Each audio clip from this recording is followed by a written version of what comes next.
नमस्कार। Vision IAS के news today के इस अंक में आप सभी का स्वागत है। इस अंक में हम आपके लिए लेकर आए हैं यूपीएससी परीक्षा की दृष्टि से महत्वपूर्ण कुछ अहम खबरें। इस अंक के साथ मैं हूं दिव्या तोमर। आइए सबसे पहले बात करते हैं इस अंक की हेडलाइंस के बारे में। केंद्र सरकार के मुताबिक भारतीय रिजर्व बैंक ने 18 देशों के बैंकों को रुपये में व्यापार करने की अनुमति दी। भारतीय उपभोक्ताओं को प्राप्त राइट टू रिपेयर को 4 प्रमुख क्षेत्रों में विस्तारित किया गया। केंद्र सरकार ने उत्तरी सीमावर्ती क्षेत्रों में बुनियादी ढांचा परियोजनाओं के क्रियान्वयन में तेजी लाने के लिए सचिवों की एक समिति गठित की। भारत के निर्वाचन आयोग ने ये कहा है कि जिस समय चुनाव नहीं है उस समय जाति आधारित रैलियों पर प्रतिबंध लगाने के लिए आयोग के पास कोई शक्ति नहीं है। ई अपशिष्ट प्रबंधन नियम 2022 के तहत सौर अपशिष्ट उपचार संबंधी प्रावधानों के संदर्भ में विवरण साझा किए गए। हालिया अध्ययन के मुताबिक भारत का समुद्री मत्स्यन के माध्यम से कार्बन फुटप्रिंट वैश्विक स्तर से कम है। और आइए अब खबरों पर विस्तार से चर्चा करते हैं। इस अंक की सबसे पहली खबर पेपर 3 के टॉपिक अर्थव्यवस्था से संबंधित है। केंद्र सरकार के मुताबिक भारतीय रिजर्व बैंक ने 18 देशों के बैंकों को रुपए में व्यापार करने की अनुमति दी है। आरबीआई ने 18 देशों के बैंकों को रुपए में अंतर्राष्ट्रीय व्यापार निपटान के लिए विशेष वोस्ट्रो रुपया खाते खोलने की मंजूरी दी है। इन 18 देशों में शामिल हैं Botswana, Fiji, Germany, Guyana, Israel, Kenya, Malaysia, Mauritius, Myanmar, New Zealand, Oman, रूस, Seychelles, Singapore, Sri Lanka, Tanzania, Uganda और यूनाइटेड किंगडम। रुपए का अंतर्राष्ट्रीयकरण विश्व में रुपए की स्वीकृति को बढ़ाने की एक प्रक्रिया है। इससे रुपए की विश्वसनीयता बढ़ेगी और ऐसा सीमा पार लेन देन की इनवॉइसिंग और निपटान में रुपए के उपयोग को बढ़ाकर किया जाएगा। रुपए के अंतर्राष्ट्रीयकरण के लाभ ये भी हैं कि भुगतान संतुलन को स्थिर रखने के लिए अपेक्षाकृत कम विदेशी मुद्रा भंडार की जरूरत होगी और साथ ही विदेशी मुद्राओं पर भी निर्भरता कम होगी। इसके अलावा दीर्घावधि में भारतीय रुपए को अंतर्राष्ट्रीय मुद्रा के रूप में बढ़ावा मिलेगा। बाहरी आघातों और मुद्रा जोखिमों के खतरे में कमी आएगी और भारतीय उद्यमों की सौदेबाजी की क्षमता में वृद्धि होगी। रुपए के अंतर्राष्ट्रीयकरण की और भी कई चुनौतियां हैं। घरेलू मौद्रिक नीति की प्रभावशीलता और स्वतंत्रता में कमी आने से ये नीति और जटिल हो सकती है। इसके अलावा अन्य मुद्राओं के सापेक्ष रुपए की विनिमय दर में अस्थिरता आ जाएगी। दरअसल वोस्ट्रो खाते घरेलू बैंक में किसी विदेशी बैंक के ऐसे खाते हैं जो घरेलू मुद्रा में खोले जाते हैं। स्पेशल रूपी वोस्ट्रो अकाउंट मौजूदा वोस्ट्रो प्रणाली में एक अतिरिक्त व्यवस्था है। ये मुक्त रूप से परिवर्तनीय मुद्राओं का उपयोग करती है। ये एक पूरक प्रणाली के रूप में काम करती है। एसआरवीए खोलने के लिए आरबीआई की पूर्व मंजूरी जरूरी है। रुपए के अंतर्राष्ट्रीयकरण के लिए और भी कई काम किए गए हैं, जैसे कि रुपए में सीमा पार उधार की अनुमति दी गई है। वर्ष 2014 से रुपए मूल्य वर्ग के बॉन्ड और मसाला बॉन्ड की शुरुआत की गई है। भारतीय कॉर्पोरेट को विदेशों में रुपए मूल्य वर्ग के बॉन्ड जारी करने की अनुमति दी गई है। वहीं मुद्रा विनिमय के लिए यानी कि करेंसी स्वैप के लिए रुपए के अंतर्राष्ट्रीयकरण को बढ़ावा देने के लिए वर्ष 2018 से संयुक्त अरब अमीरात और सार्क सदस्य देशों सहित अन्य देशों के साथ करेंसी स्वैप से संबंधित 23 समझौतों पर सहमति बनी है। इसके अलावा रुपए में व्यापार निपटान की बात करें तो जुलाई 2022 में सबसे बड़ा कदम उठाया गया था। आरबीआई ने विशेष वोस्ट्रो खातों के माध्यम से रुपए में व्यापार निपटान की अनुमति के लिए एक व्यापक फ्रेमवर्क जारी किया था। इसके अलावा अन्य उपाय ये हैं कि एशियन क्लियरिंग यूनियन में क्षेत्रीय व्यापार निपटान के लिए घरेलू मुद्राओं के उपयोग की संभावनाओं की खोज की जा रही है। घरेलू रुपया ब्याज दरों और मूल्य बाजारों को विदेशी रुपया बाजारों से जोड़ने के लिए अनुकूल स्थिति बनाई जा रही है। साथ ही प्राथमिक डीलरों को बाजार तरलता में सुधार के लिए विदेशी मुद्रा बाजारों में बाजार निर्माताओं के रूप में काम करने की अनुमति दी जा रही है। भारतीय उपभोक्ताओं को प्राप्त राइट टू रिपेयर को 4 प्रमुख क्षेत्रों में विस्तारित किया गया। केंद्र सरकार ने 4 प्रमुख क्षेत्रों के अग्रणी बॉन्ड्स को एक एकीकृत पोर्टल पर ऑनबोर्ड करके अपने आरटीआर पहल को आगे बढ़ाया है। राइट टू रिपेयर के तहत जो 4 क्षेत्र हैं उसमें है टिकाऊ उपभोक्ता वस्तुएं, इलेक्ट्रॉनिक उपकरण, ऑटोमोबाइल और कृषि उपकरण। ये पोर्टल उपभोक्ताओं को स्वयं मरम्मत करने, अधिकृत मरम्मत करने वालों के बारे में जानने और तृतीय पक्ष मरम्मत करने वालों को बढ़ावा देने में मदद करने के लिए जानकारी प्रदान करता है। राइट टू रिपेयर ऐसे सरकारी उपाय हैं जो विनिर्माताओं को उन अवरोधों को लागू करने से रोकते हैं जो उपभोक्ताओं को अपने उपभोक्ता उत्पादों की मरम्मत करने से वंचित करते हैं। इसके अंतर्गत विनिर्माताओं को अपने उत्पादों के विवरण को ग्राहकों के साथ साझा करना होता है ताकि वे स्वयं और तीसरे पक्ष से उपकरणों की मरम्मत करवा सकें। राइट टू रिपेयर को अमेरिका, यूनाइटेड किंगडम, यूरोपीय संघ और ऑस्ट्रेलिया सहित कई देशों में मान्यता दी गई है। राइट टू रिपेयर स्थानीय बाजार में उपभोक्ताओं और उत्पाद के खरीदारों को सशक्त बनाता है। ये नियोजित अप्रचलन की रणनीति को हतोत्साहित करता है। नियोजित अप्रचलन बेसिकली ये है कि किसी भी प्रोडक्ट को एक सीमित अवधि तक के लिए यूज किया जा सकता है और उसके बाद वो यूजलेस हो जाता है या फिर आउटडेटेड हो जाता है, तो फिर नए प्रोडक्ट की जरूरत होती है या नया प्रोडक्ट मार्केट में लॉन्च हो जाता है, तो उसको एक नियोजित अप्रचलन कहा जाता है। नियोजित अप्रचलन के अंतर्गत कंपनियां उत्पाद को कुछ इस तरीके से डिजाइन करती हैं कि वो सीमित समय तक उपयोग में रहे और उसके बाद उसे बदलना जरूरी हो जाए। ये उपकरण के मूल विनिर्माताओं और तृतीय पक्ष खरीदारों और विक्रेताओं के बीच व्यापार में सामंजस्य स्थापित करता है। इसके अलावा उत्पादों की संधारणीय तरीके से खपत को बढ़ाता है और ई अपशिष्ट में कमी लाता है। तृतीय पक्ष को उत्पाद की मरम्मत करने की अनुमति देने से आत्मनिर्भर भारत के माध्यम से रोजगार के अवसर पैदा किए जा सकेंगे। राइट टू रिपेयर से संबंधित और भी कई चिंताएं हैं, जैसे कि ये बौद्धिक संपदा अधिकारों का उल्लंघन करता है क्योंकि कंपनियों को उत्पाद के विवरण साझा करने होते हैं। इसके अलावा ये उपभोक्ताओं की रक्षा और सुरक्षा से समझौता करता है। केंद्र सरकार ने उत्तरी सीमावर्ती क्षेत्रों में बुनियादी ढांचा परियोजनाओं के क्रियान्वयन में तेजी लाने के लिए सचिवों की एक समिति गठित की है। हाल ही में रक्षा मंत्री की अध्यक्षता में एक उच्च स्तरीय बैठक संपन्न हुई है। बैठक के दौरान उन्होंने उत्तरी सीमावर्ती क्षेत्रों में अलग अलग अवसंरचना परियोजनाओं के निर्माण की प्रगति की समीक्षा की। इस समीक्षा के बाद सचिवों की एक समिति गठित करने का निर्णय लिया गया। अब ये खबर जो है वो आंतरिक सुरक्षा से भी जुड़ी हुई है, क्योंकि ये उत्तरी सीमावर्ती क्षेत्रों की बात की जा रही है इसमें। और उत्तरी सीमावर्ती क्षेत्रों में आपका उत्तराखंड, बिहार, उत्तर प्रदेश, इसके अलावा हिमाचल, जम्मू एंड कश्मीर और उत्तराखंड जैसे राज्य आते हैं। सीमावर्ती क्षेत्रों में बुनियादी ढांचे के विकास की जरूरत इसलिए है क्योंकि इससे पड़ोसी देशों के साथ व्यापार संबंधों में सुधार होगा। इसके अलावा तिब्बत में अपने विशाल बुनियादी ढांचे की वजह से चीन को प्राप्त लाभ की स्थिति को प्रतिसंतुलित यानी कि काउंटर करने में मदद मिलेगी, क्योंकि चीन जो है वो अपने बॉर्डर एरियाज में इंफ्रास्ट्रक्चर को काफी बेहतर कर रहा है, जिससे कि वहां पर पलायन रुक गया है और व्यापार की संभावनाएं बढ़ गई हैं। इसके अलावा सीमावर्ती क्षेत्रों में सैन्य टुकड़ियों, बख्तरबंद वाहनों और तोपखानों की तीव्र गति से आवाजाही सुनिश्चित होगी। भीतरी इलाकों को एकीकृत करने और विकास के माध्यम से सीमावर्ती क्षेत्रों के लोगों में सकारात्मक धारणा बनाने में मदद मिलेगी। ये उपाय लोगों को सीमावर्ती क्षेत्रों में बसे रहने के लिए प्रेरित करेंगे, यानी कि यहाँ से पलायन रुकेगा और लोग वहीं पर रोजगार के अवसरों को देखेंगे और वहीं पर रोजगार सृजित भी करेंगे अपने लिए। तो अवसंरचना निर्माण से काफी फायदा होगा और इसी वजह से सीमा पार से घुसपैठ और उग्रवाद के खतरों को कम करने में मदद मिलेगी। तो इस तरह से देखा जाए तो ये आंतरिक सुरक्षा के लिए बेहद जरूरी कदम है। सीमावर्ती क्षेत्रों में बुनियादी ढांचे के विकास से जुड़ी और भी कई चुनौतियां हैं, जैसे कि वित्त पोषण की कमी है, भूमि अधिग्रहण में समस्याएं आती हैं, सीमावर्ती क्षेत्र बहुत सुदूर हैं।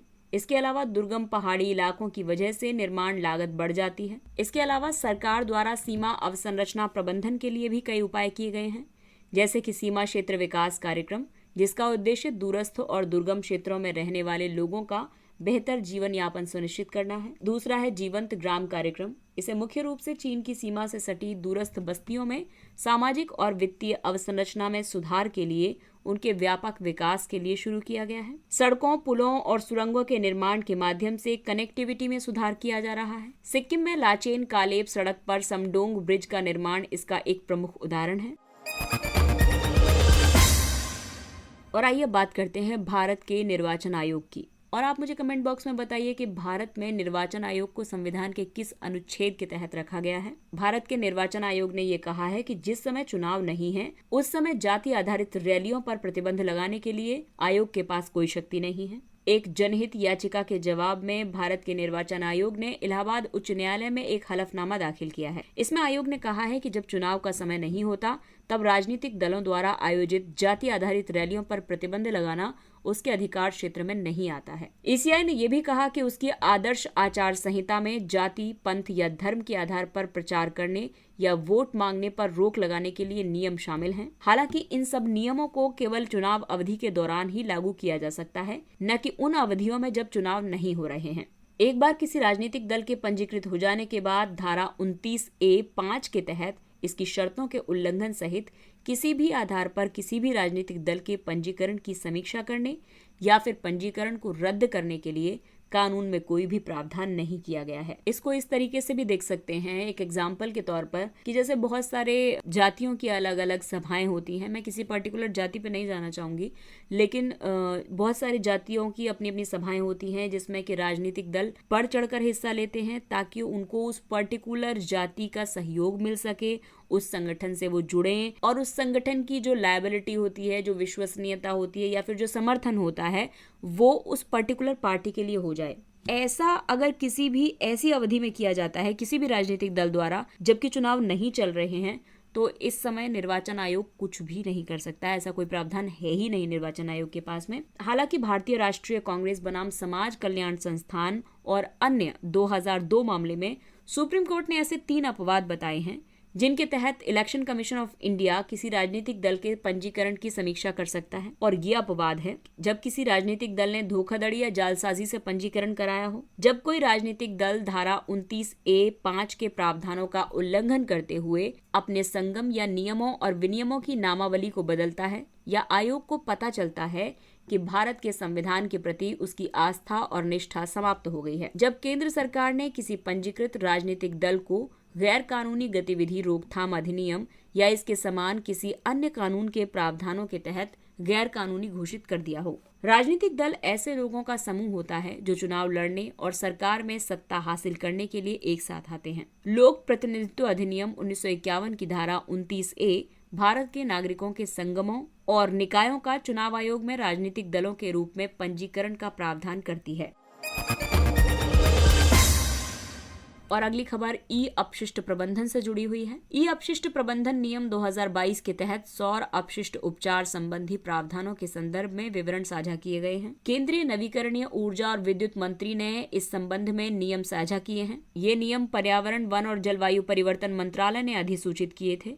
इन नियमों के मुताबिक सौर फोटोवोल्टिक मॉड्यूल या पैनल या सेल के प्रत्येक उत्पादक और विनिर्माता को संबंधित पोर्टल पर पंजीकरण करवाना होगा। उत्पन्न सौर पीवी मॉड्यूल या पैनल या सेल अपशिष्ट को वर्ष 2034-35 तक भंडारित करना होगा। ये सुनिश्चित करना होगा कि सौर पीवी मॉड्यूल या पैनल या सेल के अपशिष्ट के अलावा अन्य अपशिष्टों का प्रसंस्करण भी वर्तमान में लागू नियमों या दिशा निर्देशों के अनुसार किया जाए। इसके अलावा केंद्रीय प्रदूषण नियंत्रण बोर्ड द्वारा निर्धारित मानक संचालन प्रक्रियाओं और दिशा निर्देशों का पालन करना होगा। सौर अपशिष्ट उपयोग हो चुके और सौर पैनलों से उत्पन्न इलेक्ट्रॉनिक अपशिष्ट हैं। अंतर्राष्ट्रीय अक्षय ऊर्जा एजेंसी का अनुमान है कि वर्ष 2050 तक वैश्विक पीवी अपशिष्ट 78 मिलियन टन तक पहुंच जाएगा। ये भी अनुमान है कि भारत विश्व के शीर्ष 5 पीवी अपशिष्ट उत्पादकों में से एक होगा। सौर अपशिष्ट से जुड़ी और भी कई चिंताएं हैं, जैसे कि सौर पैनलों के पुनर्चक्रण और अपशिष्ट के रूप में छोड़ने के बीच लागत में काफी अंतर मौजूद है। एक सौर पैनल के पुनर्चक्रण में 20 से $30 का खर्चा आता है,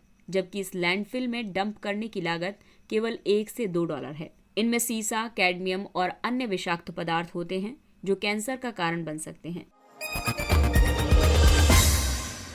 एक अध्ययन के मुताबिक भारत का समुद्री मत्स्यन के माध्यम से कार्बन फुटप्रिंट वैश्विक स्तर से काफी कम है। यह अध्ययन ICAR यानी भारतीय कृषि अनुसंधान परिषद, CMFRI यानी केंद्रीय समुद्री मात्स्यिकी अनुसंधान संस्थान ने किया था। इसका उद्देश्य मत्स्य क्षेत्र से कार्बन उत्सर्जन का आकलन करना था। कार्बन फुटप्रिंट का मतलब है कि किसी भी गतिविधि या फिर संगठन द्वारा उत्सर्जित कार्बन की मात्रा। इसे आमतौर पर टन में व्यक्त किया जाता है। और आइए अब आपको बताते हैं कि जलवायु परिवर्तन में मत्स्यन कैसे योगदान करता है। वर्ष 2016 में भारत ने 1 टन मछली का उत्पादन करने के लिए 1.32 टन CO2 का उत्सर्जन किया था। ये 2 टन के वैश्विक औसत से कम है। मत्स्यन में बड़ी मात्रा में ईंधन की खपत से ग्रीन हाउस गैसों का अत्यधिक उत्सर्जन होता है। सक्रिय मत्स्यन से इस क्षेत्र में उपयोग होने वाले कुल ईंधन का 90% से ज्यादा खपत होता है। इससे वार्षिक रूप से 4,934 मिलियन किलोग्राम CO2 उत्सर्जित होती है। भारी जालों का उपयोग करके मछलियां पकड़ने से वैश्विक स्तर पर उतना ही CO2 उत्सर्जित होता है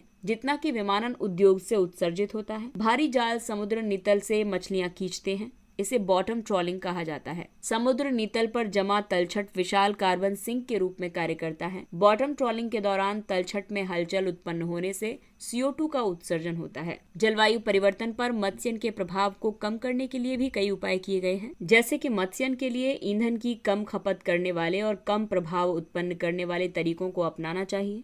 पर्यावरण को हानि पहुंचाने वाली ईंधन सब्सिडी को समाप्त कर देना चाहिए और साथ ही मत्स्यन के लिए ईंधन पर कर में छूट को चरणबद्ध तरीके से समाप्त कर देना चाहिए। मत्स्यन की वैकल्पिक तकनीकों के लिए वित्तीय और अन्य प्रोत्साहन प्रदान किए जाने चाहिए।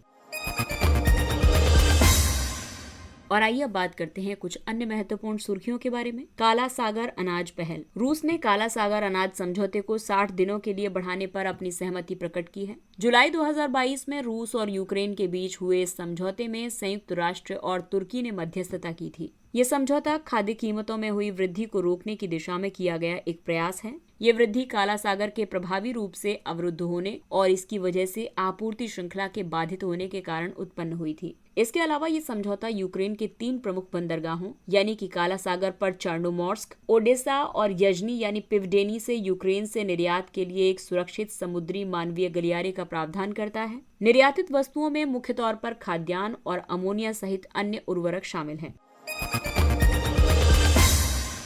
अगला टॉपिक है ATL सारथी। नीति आयोग ने अटल इनोवेशन मिशन के तहत ATL सारथी लॉन्च किया है। ATL सारथी अटल टिंकरिंग लैबोरेटरीज के लगातार बढ़ रहे इकोसिस्टम को मजबूत करने के लिए एक व्यापक स्वनिगरानी फ्रेमवर्क है। ये ATLs के प्रदर्शन को बढ़ाने के लिए एक निगरानी और मूल्यांकन ढांचा प्रदान करता है। अटल इनोवेशन मिशन युवाओं में जिज्ञासा, रचनात्मकता और कल्पना शक्ति को बढ़ावा देने के लिए देश भर के स्कूलों में अटल टिंकरिंग लैब्स की स्थापना कर रहा है। अटल इनोवेशन मिशन देश भर में नवाचार और उद्यमिता की संस्कृति विकसित करने और इसे बढ़ावा देने के लिए केंद्र सरकार की प्रमुख पहल है।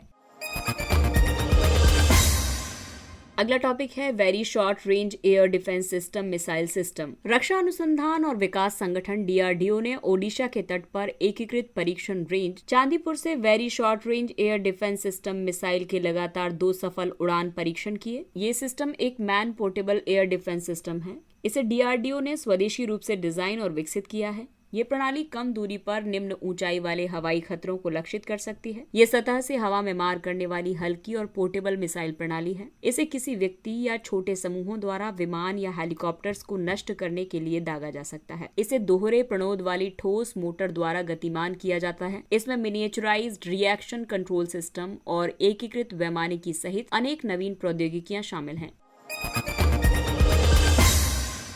अगला टॉपिक है लाइट कॉम्बैट एयरक्राफ्ट तेजस। लाइट कॉम्बैट एयरक्राफ्ट तेजस पर पावर टेक ऑफ शाफ्ट का सफल उड़ान परीक्षण किया गया। PTO यानी कि पावर टेक ऑफ शाफ्ट विमान का एक महत्वपूर्ण हिस्सा या फिर पुर्जा है। ये भविष्य के लड़ाकू विमानों और उनके वेरिएंट्स की आवश्यकताओं की पूर्ति करेगा। इसके अलावा ये प्रतिस्पर्धी लागत की पेशकश करेगा और उपलब्धता के समय में कमी करेगा। लाइट कॉम्बैट एयरक्राफ्ट तेजस एक सुपरसोनिक लड़ाकू विमान है। ये सभी तरह के मौसम में उड़ान भर सकता है। इसमें केवल एक इंजन होता है। ये हल्का और अत्यधिक फुर्तीला विमान है। ये 4.5 पीढ़ी का एक बहु भूमिका वाला विमान है। इसे एरोनॉटिकल डेवलपमेंट एजेंसी ने डिजाइन किया है। इसे हिंदुस्तान एरोनॉटिक्स लिमिटेड ने निर्मित किया है। तेजस में दृश्य सीमा से परे मिसाइल क्षमता, उड़ान के दौरान ईंधन भरने की क्षमता और हवा से जमीन पर हथियार दागने जैसी कई उन्नत विशेषताएं हैं। ये अत्याधुनिक satellite aided inertial navigation system से लैस है। अगला टॉपिक है बोल्ड कुरुक्षेत्र। ये भारत और सिंगापुर के बीच संयुक्त सैन्य अभ्यास है। विश्व वायु गुणवत्ता रिपोर्ट। ये एक वार्षिक रिपोर्ट है जिसका प्रकाशन स्विस वायु गुणवत्ता प्रौद्योगिकी कंपनी IQ एयर ने किया है। IQ एयर की रिपोर्ट के मुताबिक वायु गुणवत्ता के संदर्भ में 2022 में भारत का वार्षिक औसत PM2.5 स्तर पर 53.3 मिलीग्राम था। विश्व स्वास्थ्य संगठन के दिशा निर्देशों के मुताबिक वार्षिक औसत PM2.5 स्तर 5 मिलीग्राम या फिर उससे कम होना चाहिए। यानी अगर आप इस रिपोर्ट को एनालाइज करें तो PM2.5 के लेवल में हम 10 गुने से भी ऊपर पहुंच गए हैं, जो कि WHO के मानक स्तर हैं, मतलब उससे भी 10 गुना ज्यादा हैं, और जबकि होना चाहिए 5 मिलीग्राम से भी कम। इसके अलावा वर्ष 2022 में PM2.5 के स्तर के मामले में दुनिया के 50 सबसे प्रदूषित शहरों की सूची में दिल्ली चौथे स्थान पर थी। राजधानी का ही ये हाल है तो अन्य शहरों का क्या हाल होगा आप अंदाजा लगा सकते हैं। और 131 देशों में भारत सबसे खराब वायु गुणवत्ता वाले देशों में 8वें स्थान पर है।